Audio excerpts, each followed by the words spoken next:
Welcome to today's webinar, Maximizing B2B Campaign Conversions. Today you will learn how to get the most from your marketing campaigns. Join the conversation on Twitter during the presentation with the hashtag B2BConvert. A few housekeeping items before we get started. There's no need to take notes. This presentation deck will be available to you after the webinar. Questions and comments can be asked in real time by using the questions pane, and there will be a QA session at the end. Stick around to the end of the webinar to get the details of free limited time offers for you.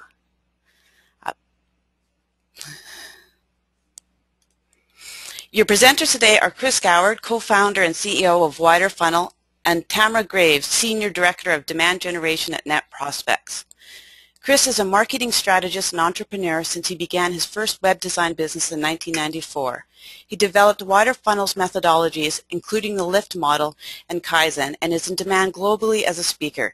He has also has an upcoming conversion optimization book by Wiley. You should sign up at the Widerfunnel blog at widerfunnel.com/blog to be the first in line and have a chance to win a copy when the book is released. Tamara has over 14 years of experience in software and hardware sales and marketing, driving lead generation in both corporate and channel marketplaces. She has managed demand generation and lead generation at organizations including Iron Mountain, Datopia, SAP America, Essential Software, and Dragon Systems. Her specialties include marketing strategy, Marcom programs, content marketing online, and many other facets of the demand generation world.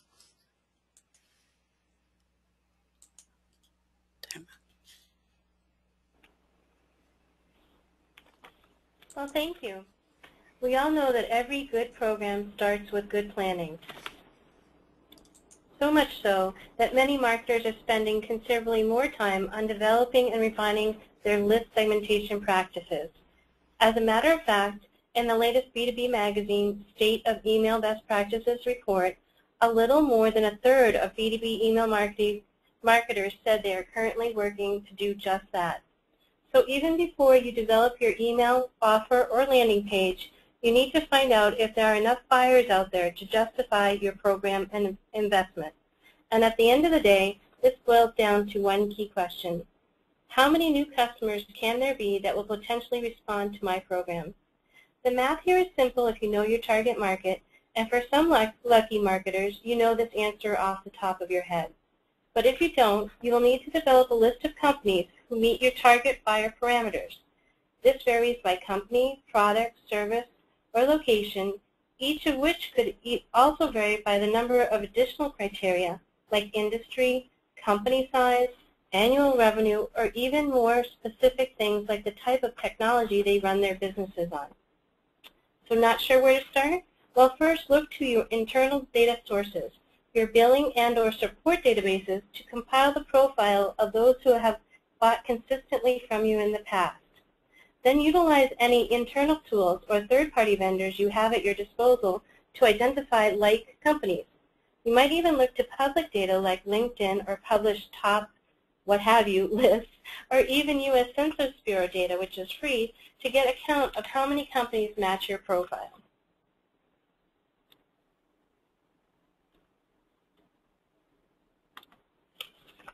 Then deduct from that the number of existing customers, and the result is your white space.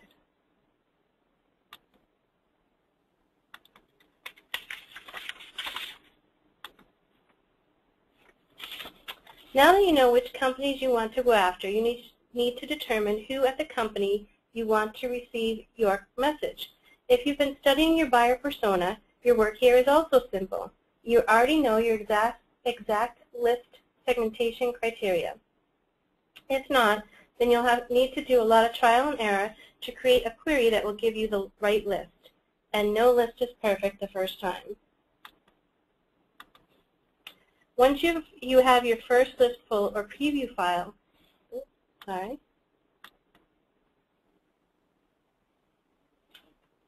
closely study the actual title and pick and choose the ones that look best. Oftentimes I like to create a pivot table of titles, count them, and then sort by the largest concentration and look at the least the ones with the critical mass to determine if you really have the ones that you're looking for. And once you do that, turn over every rock to find more of these folks. Look at your internal marketing database, go back to your customer or support database, find a publisher or community that already has a relationship with your target buyer, and rent their list. And look at acquiring new names from a trusted third party to grow your marketing database. In doing that, you need to be aware that persona doesn't always easily align with segmentation. You may find when you do persona research that people of several titles have the same pains and use case for your product. You'll want to group these people together to get the same message. And your message should align with the key insights for that persona. And keep in mind that according to the Marketing Sherpa 2011 B2B Marketing Benchmark Report, more than 70% of B2B purchasing decisions involve 3 or more contacts. So try to get each of them into the top of your program funnel. Now you need to add up all of the contacts you've been able to find from your sleuthing to see if you have enough names going into the top of your program funnel to yield a result that drives enough ROI to make your program pay off.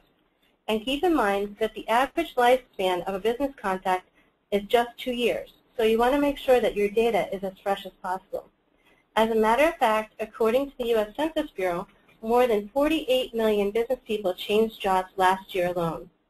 If you don't have enough names or your database hasn't been cleaned up in a while, you want to consider how you can add additional new names into your program before you start, so you aren't struggling to find them once the program has launched. And now you've come to the point in your planning where you want to invest time and effort in understanding your program conversion to try and lift the results from the list you've spent so much love and care developing. And Chris will now share his insights on how to get this type of lift. Great, thanks, Tamara. And there's some great insights there about, think carefully about what she said in terms of targeting and segmenting your messages. And it's very important to understand what the key drivers are for each segment and persona in your audience. And as Tamara said, you may be able to group some of those together and get some efficiencies in your marketing. And what's interesting here is that when we look at this model that Tamara's presented, this is a typical conversions to sales funnel. And in fact, this is a real example from a real company of their conversion rates as you go through the funnel. And when you look at it, what you'll notice is that from the typical marketing qualified lead stage through to closed deals, you've got some really healthy conversion rates there, right? Double-digit conversion rates.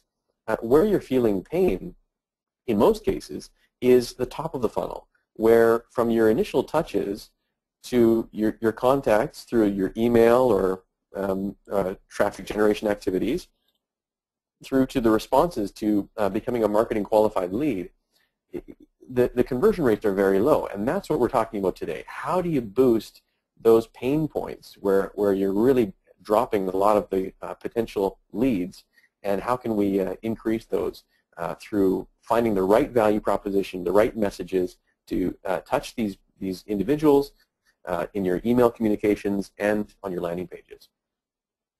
So to give you some context, we're going to get right into content here. I just got one slide to give you context for the approach we take. So many of you on the call we probably haven't met with before, and this might be new information for you. And so for context, Widerfunnel is the conversion optimization agency, the original conversion optimization agency. That's all we do. So what we're talking about today, we have a lot of experience in. All we do is conversion optimization testing. So we're generating insights from those things and, in fact, creating the world's largest database of tested results and principles of what actually works in persuasion and conversion. And I always get this question at the end, so I just want to clarify. When we do the tests, we actually control the whole process from planning to copywriting design and results analysis so that we can actually gather those insights. And what you're seeing today, what you're going to see today, are the frameworks that we're using and how you can apply them to your own websites. We also do landing page optimization, which is a subset of conversion optimization, as well as web analytics to support conversion optimization, and a new product that our customers have asked about, and we've just launched recently, which is unbiased paid search audits. And what we found, the reason is we found that in our analytics work, a lot of the insights had to do with paid search. And in a lot of cases, the fox is watching the hen house with your paid search campaigns. If you're doing paid search, you've got an outside agency. If they're reporting on the results, maybe you want to check in and see how things are going. So let's get right into the content and find out how to maximize your conversion rates on your website and your landing pages from your campaigns, and how to get principles from those tests to impact your whole organization. Start with a little warm-up, because it's always fun to limber ourselves up and test our conversion skills. So we've got a few examples as we go through here. What I'm actually going to do is have you guess which of variations that we actually tested to find out what works. So the first example is for SAP, where they're generating a lot of leads through their website. This was actually a landing page for one of their products for personal reports, and the goal was to generate leads. They have several different activities driving visitors to this page. Paid search was a large part of it. They also had and the challenge was that they needed to get a lot more people starting a trial of the software, so becoming that qualified lead. So here was the original page that we started with, and this is the landing page that they were working with, and what they needed was to get more leads to the trial download. You'll see that the first link on the page is download a free trial. That's what we needed more of. So how would you approach this? Well, we went through a systematic process, which I'll talk about in a moment, but essentially what you need to know is we tested several variations, and I'm going to show you two of them. The first one is a short page where we presented the value proposition clearly. We rewrote the headline to include the value proposition and content, the top benefits, and that call to action above the fold. And when the visitor clicked on the download now or the download free trial link, they were redirected to a page that had the actual download form. Now, your first impression might be, wow. As well, unfortunately, we were restricted to actually not being able to manipulate the form fields. We couldn't reduce the number of form fields. That was a requirement. And you may be in an organization where you've got a lot of those strict brand standards guidelines that we had to work with, and that's can sometimes you've got to work within what the restrictions you have and do the best with what you've got. Variation B, we tested a single-step process where rather than condensed it into one and had value proposition in the left column and above with the headline, subhead, get the free eval download now to start into the form, and then fill out the form to download. So the question is, which one generated more leads?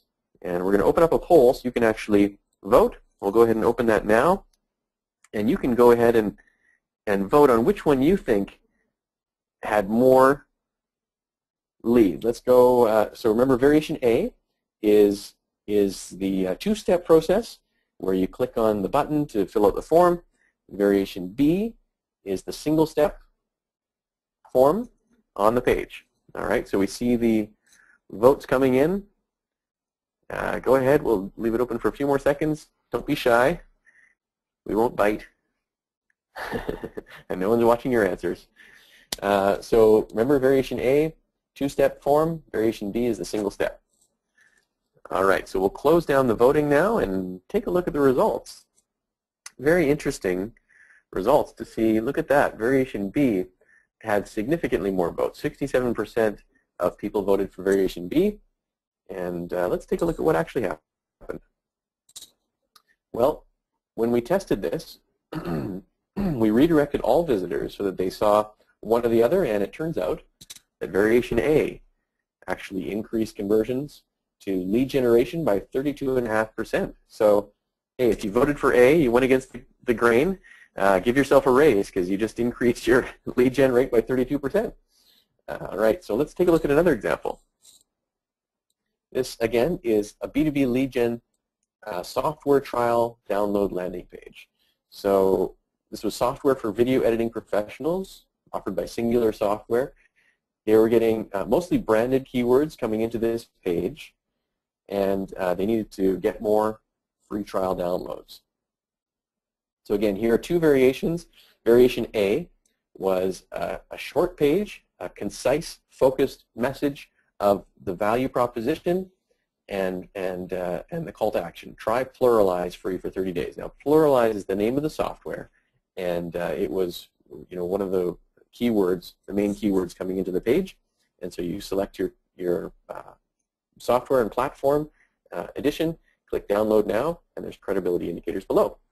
Variation B, we added more content, value proposition content about the product. And so it's, we've got added a video with a demo and more content below about the features. So we're looking at A, which is focused on the call to action, B, which is more content. So we'll open up the poll again, and you can vote on which one you think won. So A is focused on the concise content. Variation B is longer page with more features explained. So we see the votes coming in, and very interesting. Remember, variation A is short, variation B is longer page. So which one do you think had more leads generated for their sales team? All right, we'll leave it for a couple more votes. All right, let's close that out and take a look at the results. Interesting. So again, we've got a preference for variation B. Now, is it because you guys prefer variation B or because that's closer to your mouse? Because you seem to be voting for B both times. Well, regardless, let's take a look at what happened. Now, imagine yourself in your company in a typical scenario, and you need to redesign your landing page or your product page, right? So how do you do that? What's the process you take to do that? In most cases, you've got a designer or an agency or an internal designer who comes and presents the concepts to you, right? And you've got to choose which one goes live on your page. So you're going to send all of your traffic to this page. How do you know what's going to perform best? Well, in a lot of companies, there are two methods that most people use. One is called the HIPPO method. You may be familiar with it. The HIPPO method is the highest paid person's opinion. And so you'll sit in the boardroom, and the HIPPO will point at the one they like, and of course that's the one that goes live because the HIPPO has opinions and everyone respects those opinions. So another method that people use is the black turtleneck method, where the person who's in the boardroom with the sunglasses on points at the one that he or she likes, and that one goes live because they've got their finger to the pulse of your target audience, right? Well, those are flawed methods, and what we're talking about today is a better method for finding the best design and content and persuasion messaging to maximize your lead generation. So what we do is instead use the customer tested method, where every one of your visitors is randomly selected to see a different variation, and then we track the performance of the variations in terms of conversion rate for each of those visitors, regardless of how they convert, whether it's phone calls, emails, shopping cart, if you've got e-commerce on your site, and track which ones work best. So that's what we're talking about today. We had variation A and B, and now remember that we had 69% voted for B. So let's take a look in this case at what actually happened. Turns out that you were right. 13% increase. These are 13% more free leads. The only other way to get 13% more leads is to buy 13% more traffic. Send 13% more emails out. Buy 13% more names from your list broker, or advertise 13% more with more budget on your paid search or other advertising campaigns. But once you've got them to your landing page, any additional visitors that you can get to convert into marketing qualified leads or prospects or customers is more for your company without extra cost. So, do you think that created an impact for the business? Well, they're very happy about that result. Not only did they get 13% conversion rate lift, though, this is important, is they have a marketing insight. And the insight here is that even though people are coming in predominantly with branded keywords, and in a lot of cases we see that concise websites work best, in this case they still needed more persuasion. They needed more information before making that decision. And now they can take that insight and roll it into other tests that we can build upon and say, okay, what are the best types of content then? We know people are reading the content and they're consuming it before taking action. What should we emphasize? So what I want to talk about today is that conversion optimization has been undersold in the marketplace. You've got your website every day just waiting to tell you what works to persuade them to act. And in a lot of cases, if you're doing testing at all, what are you testing?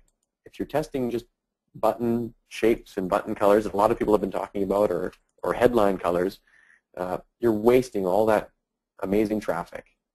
If that's the way you're testing, this is what we need to talk about today. So I want to correct some misconceptions about conversion optimization and then get into what it actually is and look at a framework that you can use to increase your effectiveness. So first of all, a misconception about conversion optimization is that it can be achieved through consulting and best practices advice, and that's flawed. Consulting and typical best practices are miss the entire context for your particular situation, your particular target audience. And what we find, it's interesting, on our blog at Widerfunnel, the most popular page that we've ever published on our blog, the most popular post was about, it was 31 conversion optimization tips. And yet, it's just a reminder to us how frequently people are looking for those quick tips, and yet we also find through the work we do that the best results come through a structured process and not seeking after tips and tricks. For example, a lot of people will say that you should always use green buttons because green signifies go, right? And it communicates friendliness, openness, and will inspire more action. But I can point you to blog posts that say you should use red buttons. And in fact, in some cases, we've found that orange buttons work best. But you can't use all three colors. So which one's best, right? It depends on the context for your situation. A lot of people say you should minimize the form fields in every step of your conversion funnel. Others say you should minimize your clicks to conversion. So we saw that today with the SAP example. And a two-step form, in fact, in this case, outperformed the single step, even though a lot of people would promoting the fact that security icons should be emphasized as prominently as possible on your website, right? If you pay for McAfee and HackerSafe and these other icons, you should make them prominent on your page. Well, what we've found is that in some cases, if you make those too prominent, you can actually raise anxiety in your visitors' mind and reduce your conversion rate. We've seen examples, and we've tested examples of making those security icons prominent right near a call to action, and in fact reducing sales by 6%. One of the most accepted principles of marketing is that sex sells. Well, we do a lot of testing and found that in a lot of cases, sexes can actually be distracting. So, it gets you thinking about something completely different. So thinking about, always including a smiling person, that's, a similar concept, that having a beautiful person on your page will make it attractive, and people can be, again, distracting and reduce your conversion rate in a lot of cases. They can be polarizing. Some people say you should use long copy landing pages. They always work best. Other people say minimize your copy length. Lead with benefits, lead with features, etc. So all of these have been promoted as sure win best practices for online marketing, and it's just false. Okay? So don't just accept best practice advice. You've got to test it for your particular situation. The next misconception is that usability testing is conversion optimization. There are a lot of people doing usability testing or focus groups or tests in small group situations and believe they're doing conversion optimization, and they're not. There are all kinds of risks with usability testing. Usability testing does play a role in the conversion optimization mix, but if you act solely on the insights or potential insights, spurious information, and will often lead to very misleading results if it hasn't been tested quantitatively. There's another misconception about the tools. A lot of tool vendors are promoting that multivariate testing is the best way to get results. And what we find is that, in fact, it's a false promise that you can put any weak ID to a multivariate tool and you'll get brilliant results. And that's just not the case. And surprisingly so is the pre and post method. You know, in some cases, you'll have an old page, a landing page or a website, and you'll go into a redesign process, you'll redesign it, flip the switch on the new one, and fantastic. You know what? Great results. Everyone's happy. Results are increasing and rising, and that's a winner, right? Until you consider the effects of seasonality and competitive actions and marketing offers and all of the other impacts on your conversion rate. And in fact, a pre and post method test is essentially meaningless. Your results will be misleading. An inconclusive test or a failed test is a test that gives you inaccurate data, like you'll get from a pre and post test or a before and after test.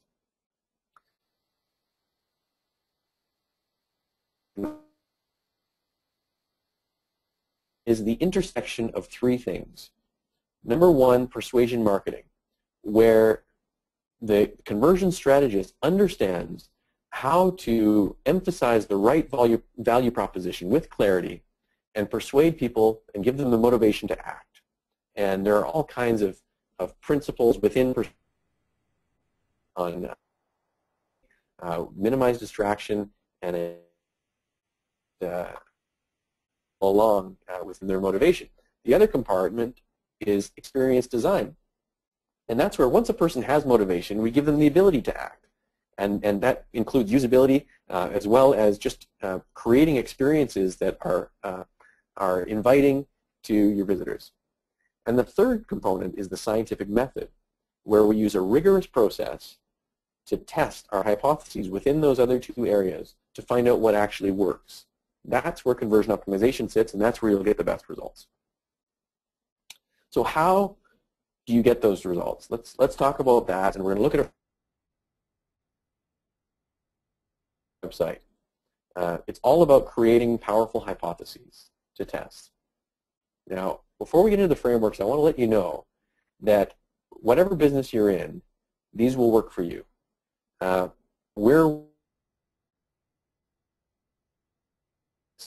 Is that the frameworks and the methodologies we're using are working across industries, whether it's B2B or B2C, lead generation, e-commerce, affiliate marketing, wherever the traffic source is, the frameworks work. And people are people, whether they're sitting in SAP ordering, toner for their printer, or they're sitting in their basement ordering socks.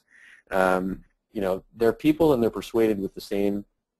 They have the same methodology for coming to conclusions and taking action. So let's take a look at the framework we use. This is the LIFT model, and it's composed of the 6 conversion factors that influence your conversion rate.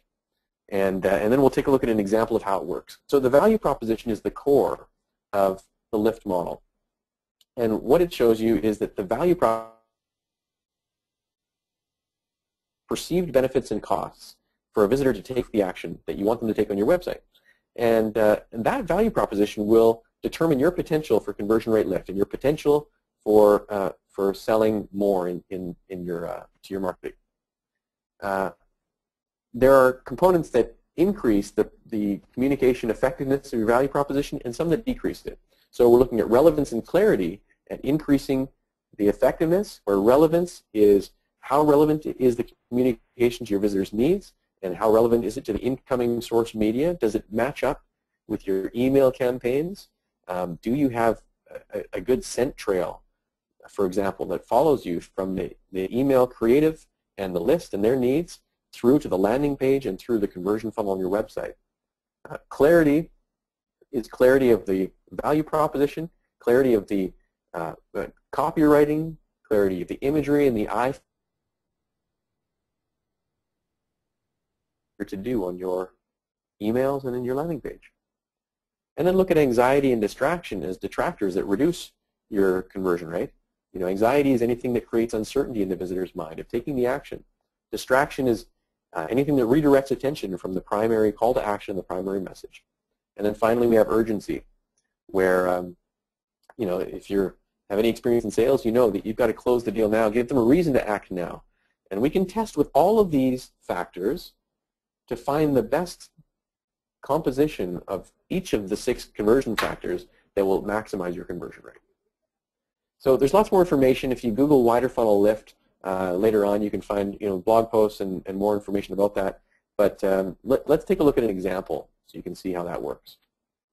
So we saw earlier the example of Singular Software with their pluralized product. Now, what I'm going to show you is some of the process we used to come up with those variations, those challenger landing pages. This was the original page that they came to us with. And so the first thing we do after, you know, an in-depth discovery to understand, of course, the target audience and the product is a lift analysis, which is a heuristic analysis that based on the experience of our strategists and this database of tested results that we're gathering in similar industries and other industries that we can pull insights from on what to improve, where are the problems based on the lift model. So, for example, we see problems with clarity, where the call to action labels are not typical of most software calls to action, where, you know, they might say download versus try. The hero image of fish. I mean, the first thing you would think is, you know, am I buying fish food or is this software?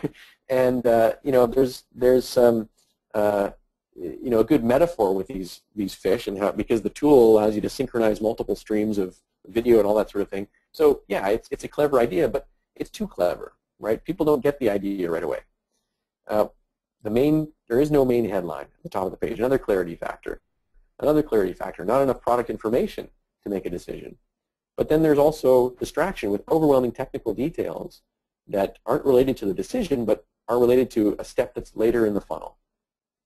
There's an extra click that's needed to download.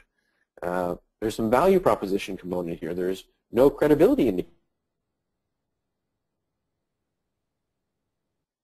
again, value proposition. It's unclear how many times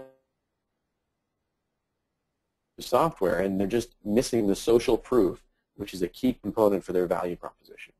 So these are some of the high priority factors that we identified. There were many more. But these are the important ones here that we want to emphasize. And then from those, we can flip the problems, these lift analysis points, into hypotheses to test. And after doing that, we looked at, you know, running a series of tests to maximize conversion rates. Now, we looked at one example earlier, and here's another example of an isolation test that we did, where variation A is a static image. And the only difference between A and B is that we have a static image here, which is a screenshot of the product. And if you click on it, it'll show a screenshot, a larger screenshot of the tool. Variation B is the professional video demo that they've created. And of course, being video editors themselves, they had access to great production technology and had a very compelling video there. So the question is, which one of those had the highest conversion rate lift? So we're going to open up the poll again, and you can vote on whether you think it was A, which is the static screenshot of the software itself and the interface, and variation B, which is the video that demonstrates the product. So we'll leave voting over for a few more seconds, and hopefully you haven't nodded off here and you're Ready to vote? So remember, variation A is the static screenshot. Variation B is the video demo. All right, so we'll close down the poll results. Take a look at what you think happened. And look at that, variation B. And 69%, again, 69% of the vote. We just love B today. Well, let's take a look at what actually happened. So, looking at the test results, we see that, unfortunately for the majority, look at that, variation A1, with a 17% lift in conversion rate. Now, what's interesting is, again, we talked about best practices, and everyone right now seems to be talking about video being a best practice for landing page. You can't have a landing page without video, they say. Well, it turns out that, in fact, those gurus were wrong. You know, in some cases, video can be distracting and actually reduce people's ability and tendency to convert. And in fact, we find that a lot of times static content works a lot better. Well, they're wrong except when they're not, because in another case, and I know this is a B2C example, but it's a compelling one where what we found testing with Wine Express, they have these email lists where they're sending out thousands, hundreds of thousands of emails every day to their list. And by testing several different variations for them, we found that the more we emphasize this video, which is a video of their sommelier and his tasting notes on today's wine of the day, the more we emphasize that video, the more sales they got. So keep that in mind. Context is key. And if you haven't tested, you don't know for sure that the advice you're getting is going to work. Okay, so we want to give you some, you know, takeaways that you can take back to the office today. If you've taken nothing else from this, remember, first of all, to target the prospects that are most likely to buy. And you can enhance your list, of course, with services like Net Prospects, and make sure that you look at your segmentation to find those audiences that will have unique needs, and find the messages that are most relevant to them, and think about using the lift model on your emails as well as on your landing pages to find the best messages and test the best messages. Second is best practices are evolving fast. You need to keep up by testing what actually works in your particular situation in your industry. And for best results, you know, we find, of course, get a proven outsider to help target your conversion optimization and avoid the risk of your internal focus. And we find a lot of cases where, you know, you've stared at your website for so long that coming up with a fresh perspective is very difficult to do. And so, you know, again, there are more insights here that you can take away. I'm sure there's a lot we've covered today that you'll want to go and research some more. And again, we'll send the slides to you afterwards. So before you leave, though, we're going to have a QA session in a moment. Questions and ask questions in the right-hand panel if you have questions that have come up. And we've got 3 special announcements, free offers for you to take advantage of today. One is a complimentary data assessment. So I'll ask Tamara to explain this a little bit. Sure. So if you're struggling to figure out how your database is today, especially given the number of people changing jobs over the past year, we're here to help. We have a complimentary assessment where you share a sample as much as you'd like from your database, your marketing database, and we will run it through our clean step methodology and give you a assessment, a ranking of how good and bad your data is. And this is complimentary, done under non-disclosure. We don't keep your data, but we'll let you know your health of your database. And anyone interested in participating in that exercise can email my colleague, Katie Martell, at kmartell@netprospects.com. Great.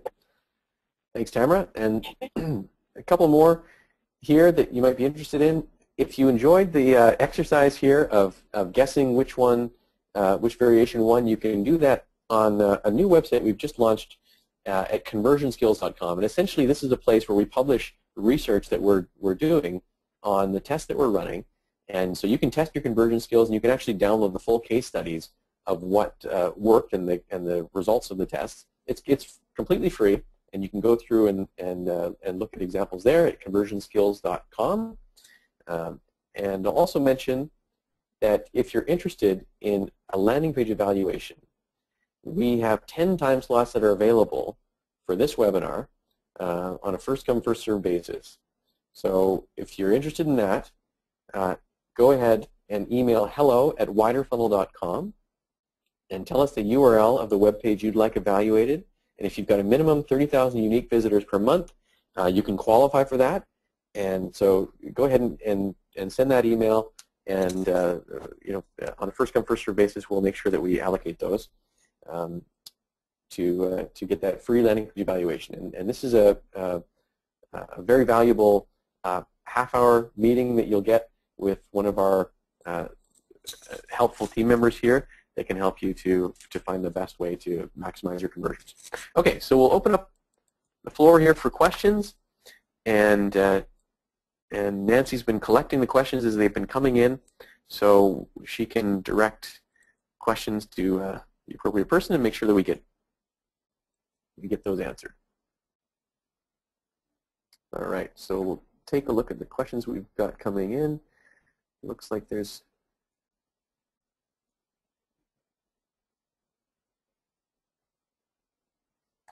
just reviewing some of the questions that are coming in on the panel.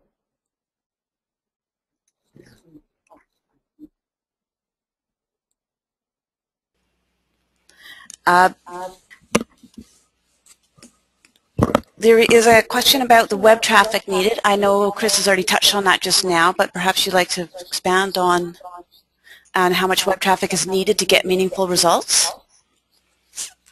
Right, good. Yeah, good question.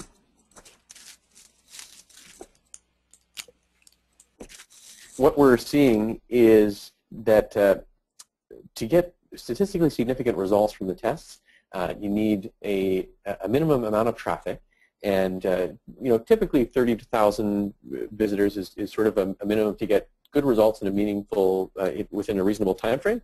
But you can run tests with lower traffic as well. You just have to manage expectations that it will be in market for a little bit longer. But the actual amount of traffic needed to run a test depends on several things, and it depends on the conversion rate that you've got on your pages. And it also depends on the difference in conversion rate between the variations. So basically the higher improvement you can make with the challenger variations, the faster your test will complete. But a typical rule of thumb we're seeing is that if we can get between 100 and 300 conversions per variation, we'll actually get a statistically significant result at a 95% confidence level, which is a very high benchmark, a very high bar to reach. If traffic is lower, then we can also test to a lower bar. So we can test to an 80% confidence level at lower traffic levels, but the more traffic, the better, of course, for testing. And that's, essentially those are the rules of thumb. So you want to aim for your high traffic pages to start your testing on. And what we often see as a good strategy is for gaining insights about your value proposition with your highest traffic pages, and then moving those insights into the other pages on your websites to test smaller variations, more dramatic variations, and very pinpointed based on the insights you've seen with the higher traffic areas of the site. We have one for Tamara here. How do you build a persona?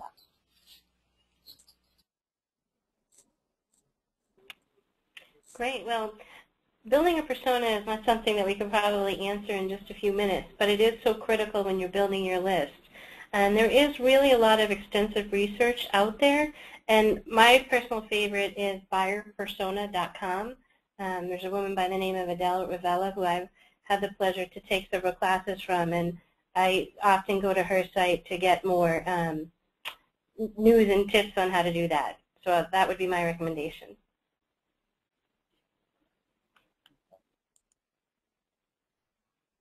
Right. It's a good link, and we'll make sure when we send, if you answered that question, make sure that you email send an email, and Tamara can get you that link to more information about that. Definitely will.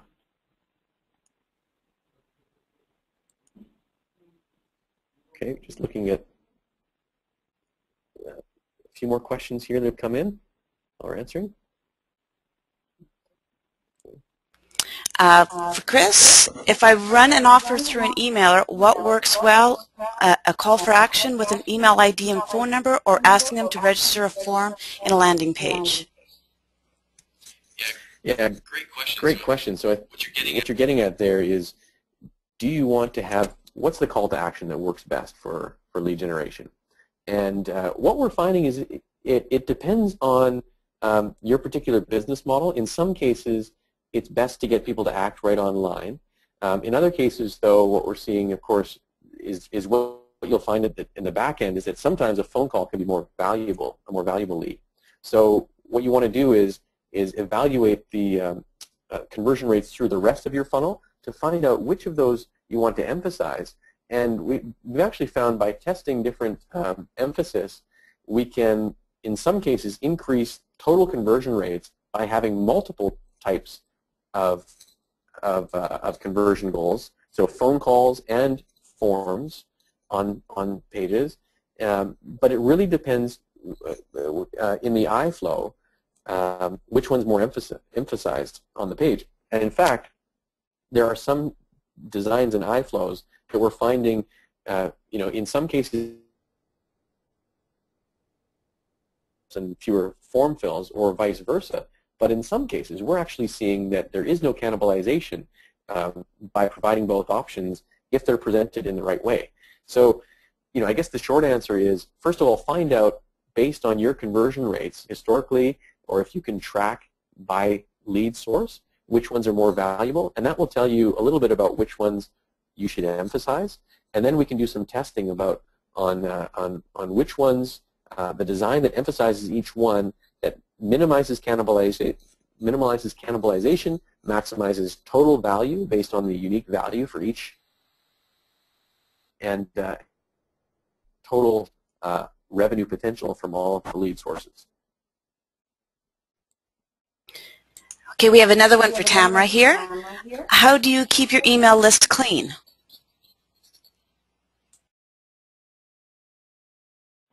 Great. Well, that's never an easy task. If you are using a marketing automation tool, you do have some help. Your system will typically suppress hard bounces automatically from your sends after a certain threshold. But if you don't have a tool like this, you really have to do it manually. When you get the bounce backs, manually go in and update your database. Sometimes you'll get some valuable information from auto replies, and if you can harvest the data from that, it will help you keep it up to date. Sometimes the auto reply might even, the message may have gone through, but the auto reply tells you that the person is no longer with the company, so it didn't count as a hard bounce, but it's not somebody that will ever respond. So you want to clean that up so that your overall response rate isn't affected by those false positives, and then harvest the data on the auto reply to see if you can't engage that new contact into your program. And of course, there's always third parties who can help you verify your database either on an ad hoc or periodic basis.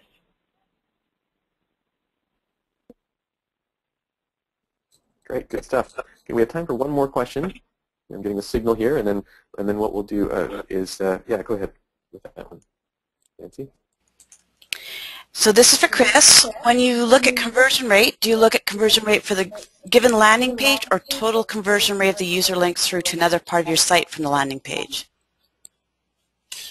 Right, yeah, and so what I want to make clear here is that, a lot of times testing is done where based on micro-conversions, and that can be dangerous. And what I mean by a micro-conversion is a very small action that may indicate interest, but may not flow through to an actual conversion to a lead. So, for example, some people are testing on landing pages, and they might test on clicking on the button to request a quote, or clicking on a social media link to like this page, or or clicking on something else.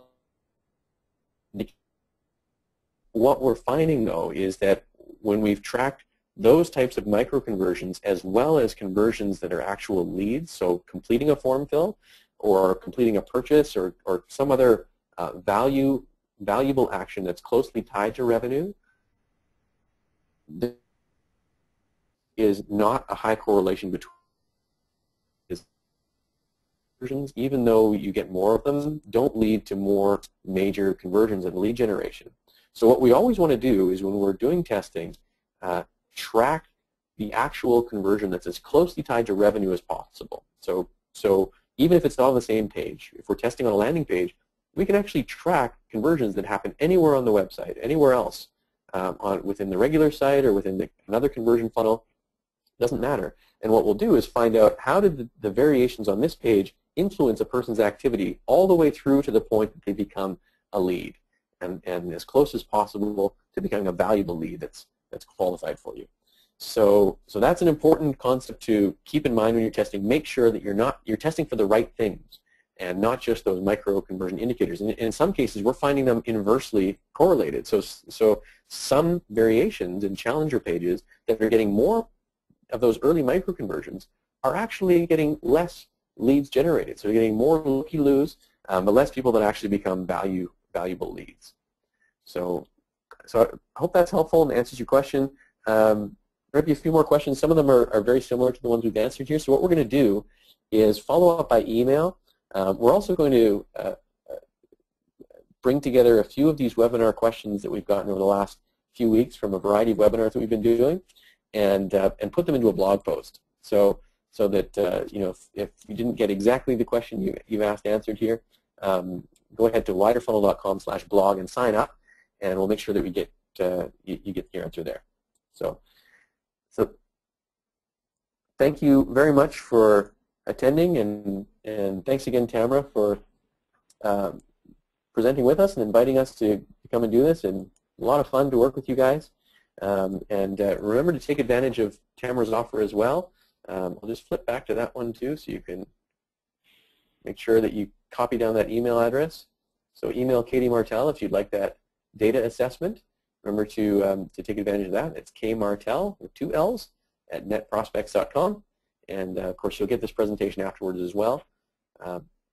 Check out conversionskills.com to test your skills for free, and then the landing page evaluation offer. And I think we're already seeing the emails coming in for those. So go ahead and send that email right away if you want to take advantage of that at hello@widerfunnel.com.